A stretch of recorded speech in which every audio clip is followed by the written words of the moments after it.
Well, hello everyone and welcome to today's class.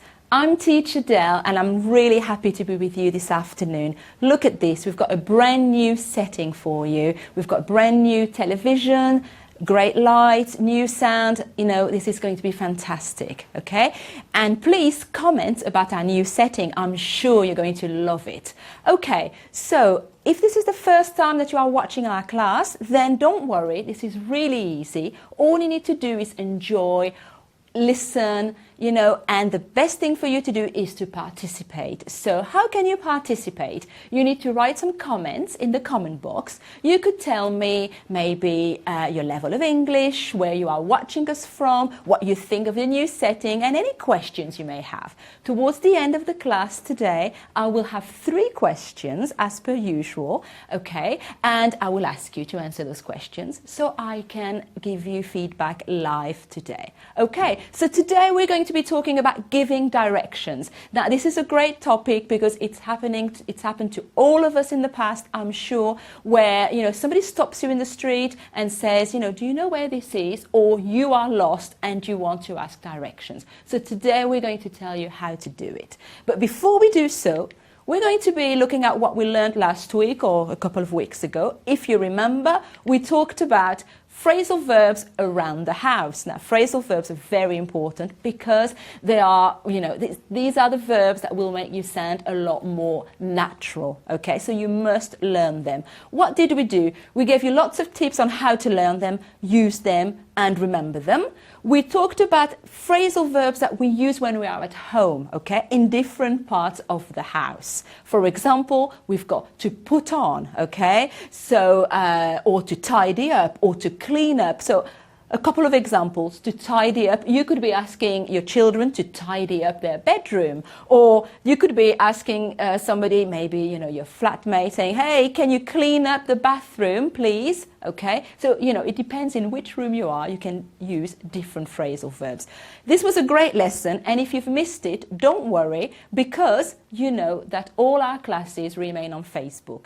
For you to watch them again, you go back onto our Facebook page, onto the video section, click there, that will take you to another window, and then you will have a choice of lots of videos, last week's and all of the others. You can write some comments and we will reply to you.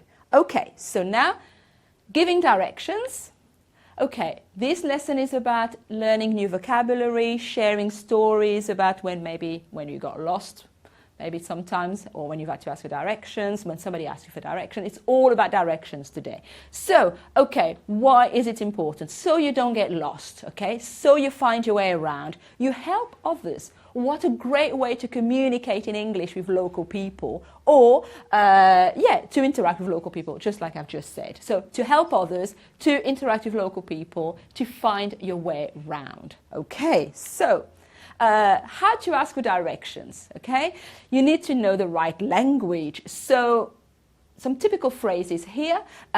One of them, I'm lost. Can you help me, please? It's always a good idea to add please at the end, okay? Where can I find Main Street, please? But it can be anything, okay? Where is Buckingham Palace, for example, okay? Which is the best way to the post office? Sometimes you need to go to the post office and you need to know where it is. Or what's the best way to a museum or a different place? And how do I get to the beach from here? All right. So again, if you ask people, you know, in the right way, people will be kind and will reply and explain to you. Okay, but how should you stop people in the street? You can't just go up to them and say, hey, I'm lost. No, okay? What you should say first, excuse me, or if you want to be even more polite, excuse me, madam, excuse me, sir, or hello, I'm lost. Can you help me, please? Lots of ways. The main thing is for you to sound natural. Okay, so finding your way with public transport. Sometimes it's not so easy to walk to places and you want to catch public transport, especially if the city is a big city. So let's talk about the underground. If you are in London, you will say the tube. So you will say, where's the nearest tube station, please? But if you are in the States, okay, in American English, they say the subway. All right, so you would say, where's the nearest subway station, please? So make sure you know that, because if you are in London and you ask for the subway, you're not going to find an underground station, okay? And it's the same if you are in America. So you need to get your vocabulary right. So the next thing would be, if you want to catch the bus, but you're not too sure about the bus stops or where to get off at, you could say, does the number 33 bus stop outside the train station? Okay, somebody will give you the answer. How often does the airport bus run? Okay, because sometimes you don't need to catch a taxi to go back to the airport. Sometimes just going by bus is easy, but you need to know the schedule. Or at what stop do I need to get off at to reach the Science Museum? Okay, look at the phrasal here, to get off. Okay, so what's the stop for the Science Museum? So here you've got lots of vocabulary. It may be a little bit too much in one go today, but remember you can watch the class again later. Okay, how to give directions. So this was about asking directions. Now it's about giving directions. So left, turn right, make a left, make a right, take a left, take a right. All these mean the same thing, okay? So be familiar with this language, use it, you will hear it. Okay, so left, right, turn, make a left, take a left. Okay, all that means the same. Or it could simply be go straight, okay, when you just need to carry on, you don't need to turn. Go straight, carry straight on, okay, that means continue straight ahead. So go straight on, all right, instead of turn left or right, okay. Then here we're talking about north, south, east or west. Sometimes it's a bit more complicated, but if you're in London, you could be talking about the West End, or you could be talking about the East End, okay? So you need to know really where you are, and people may answer you with like, oh, you need to carry on north, okay? Or this is in the north side of the city. So especially when you are reading a map, or head north. So when you use head, it means, you know, go towards the north. Walk down this avenue, walk up to the next junction. Walk up is very useful in some cities. If you are in San Francisco and it's very hilly, people will say that to you. Okay, you need to walk up that street. You need to walk down that street, okay? Because it's the way it is there, okay? Other ways to give directions is when people say it's around the corner, so it's not very far, it's around the corner, it's across the street, so across the street, you have to cross the street to get there. It's 2 blocks away. In many cities now, and I can think of one, which is New York, okay, you have lots of different blocks, and people talk in blocks, say, yes, it's 2 blocks away, or it's a couple of blocks away, so you know roughly how far it is. If people say to you, it's 10 blocks away, it's probably too far to walk, okay? It's on the other side of the street, so it's the same, you have to cross here, okay? Sometimes it's too far to walk, and people will say, it's too far to walk, you need to take a taxi, you need to catch the bus, or you should go by metro. And here I'm using metro, because usually, you know, people do understand metro, but you remember, in London it's the tube, and in America it's the subway, okay? Right, you might be driving, okay, you might be abroad, or somebody might be driving and asking you for directions. So, okay, imagine you've hired a car, you want to take it back to the airport, and basically all you need to do is follow the signs to the airport. It's well signposted. That means, you know, you will get the right indications to get to the airport, okay? Take exit 55. Somebody may say to you, yeah, if you want to go to the airport, you need to take exit 55. These are just examples, okay? It's a 5-minute drive. It's about a mile away. And in some places, we talk about miles or we talk about kilometers. Depends where you are, okay? So these are just examples, but I'm sure you can adapt them. So make sure you learn all this vocabulary. Okay, turn around. Or you're going the wrong way, or make a U-turn. This is when you've got to turn around completely and go to the other direction because you've made a mistake, okay? And sometimes if you've got your GPS in English, you may find they say, you know, make a U-turn because you are going the wrong way. Turn around, okay? Right, sometimes we use maps, okay? And sometimes we look at maps on our phones, on our smartphones. And you may need to stop someone in the street, or somebody may stop you in the street and show you their map, whether it's paper or on the phone, and they will say to you, can you show me on the map how to get to the British Museum from here, please? Okay, so it's just an example. So can you show me? Okay, can you help me finding how to get there? So, you know, you've got to show people on the map. Here, the next slide, we've got a map for you, all right? So here you would be walking from your hotel, this is in London, from the President Hotel, and yes, you will go to the British Museum. Now, we've chosen this museum because if you are in London, you must go and see it. It's free and it's amazing, okay? It's very interesting. So you are staying there, and if you look, this is a from Google Maps, it tells you it's 13 minutes walk, okay? And all you need to do, okay, you come out of your hotel and you're going to turn left. Then at the end of the street, you will take another left. Then you will turn right into Russell Square. So here we've got square, it's not a big square, and you basically will go round Russell Square. Then you will turn left at the end of the road, you'll turn left, and then you follow straight down, okay? You continue straight down, and then you will turn right. So, as you can see, lots of rights, lots of left, okay? But finally, you get to the British Museum, it's right in front of you, and you can go in, okay? So it's easy, if you know the right words, to understand when somebody gives you directions, or to give directions to somebody as well, okay? Right, so that was it today. We've seen lots of things. Let's practice together. And this is when I want lots and lots of comments from you, okay? My first question is, have you ever had to ask for directions in English, okay? And where were you?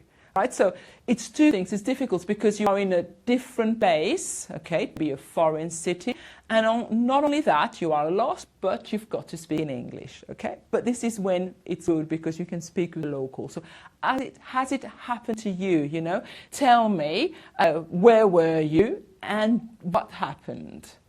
First question. Second question, describe how to get from your house to the city centre, okay? For example, from my house into the city centre, yeah, I will catch the bus, okay? I will catch the bus and I know where I will get off at. So for me, it's a matter of catching the bus. What about you? Can you walk into the city centre? Do you catch the underground? Do you have to drive? Tell me, what do you do? And number three, when was the last time you gave directions, okay? I mean, do you live in a city where, you know, there's lots of tourists and people stop you and say, hey, I need to go to the beach, or do you know where I can catch the airport bus, okay? We live in Barcelona and this happens a lot here. So what about you, okay? When was the last time you gave directions? Okay, so 3 questions. Remember to write the comments in the comment box. But while you are writing, I'm going to tell you about ABBA and our fantastic course here, okay? At ABBA English, we've got an amazing course for you to improve your English. It's 144 units, and every unit is made up one short film, lots of activities around the film, and also a video class where we will be teaching you some grammar. And also you will have an assessment at the end of the unit. Okay, so remember the most important features are the short film and the video class. Okay, so you've got 2 options to join ABBA. You can be a free student or a premium student. And later on, I will post the link so you can sign up to the course. If you're a free student, you have access to all the first unit, of every level, because yes, we have different levels. We start from beginners up to advanced level and business level. So if you are a free student, the first unit of every level, of each level, is free, as well as all the video classes, and that's the grammar classes. So that's really good, but it's not enough. If you become a premium student, then you have access to all 144 units, the films, the video classes, the activities, everything. And the best thing, you have your own teacher. Yes, okay, so you can maybe write to me or to teacher Robin, that you know very well as well, and we'll reply to you, okay? So all that is through emails, so that's a really good thing. Okay, so don't forget, I'll post the link later on. Now, it's very easy to do the course because you can do it on your computer, your tablet, your smartphone, lots of different ways. You don't have to go onto the same device, okay? It's flexible. And also here at ABBA, we are very generous. We do lots of other things, okay? We have the ABBA Journal, right, where we write lots of blog posts. And again, today I will post some links that you can click on, and you can read all different articles about asking for directions. So here, the ABBA Journal, definitely click on that link when you've got it, because you can read our articles. We are obviously on Facebook, as you know. We do lots more than the live classes here. We've got a Twitter account, and we've got a YouTube channel as well. Okay, so lots of free stuff for you here. Okay, now let's look at your answers and who's here. Okay, so we've got lots of people today. We've got Alex, Eugenia, Marutesh, Janet, Sakwe, Erkan, Anson, Ivan, Mustafa, Carla, and John. I hope I've said your names right. Okay, they love ABBA English. They're saying hello. Some of you're even saying that you actually adore English. Okay, yeah. So that's really good. I'm really glad. So again, tell your friends about our classes, okay? Tell them about our new setup. Tell them about our course. And please let me know as well about these 3 questions I've asked you. I mean, do you sometimes get lost and ask for directions? Okay? Well, I'm going to give you a little bit more time to write. Let me tell you about next week. Now, next week we're talking about something really good. We're talking about Netflix documentaries, okay? Now, this is really good because I'm sure the majority of you will be watching Netflix and the documentaries. And that's a great way for you to practice and learn English as well, okay? So next week, we'll be telling you, what to watch on Netflix to improve your English, okay? Right, yeah, we've got Tanakrit who's saying, this class is very useful for me. Wow, brilliant. Why is that? Okay, why is it so useful? Do you actually speak with tourists maybe? I mean, do you have to give directions a lot? So tell me if you can. Okay, turn on your notifications. Also, I will post a link later about our newsletter. You need to click on that. You sign up to our newsletter. You will always get notified of our classes. You don't miss any of our English tips. And really, that's it from me. Okay, you can keep writing your comments. I will check later, and then I will reply to you. So thanks a lot for your participation. Thanks for watching, and I'll see you next week. Okay, bye.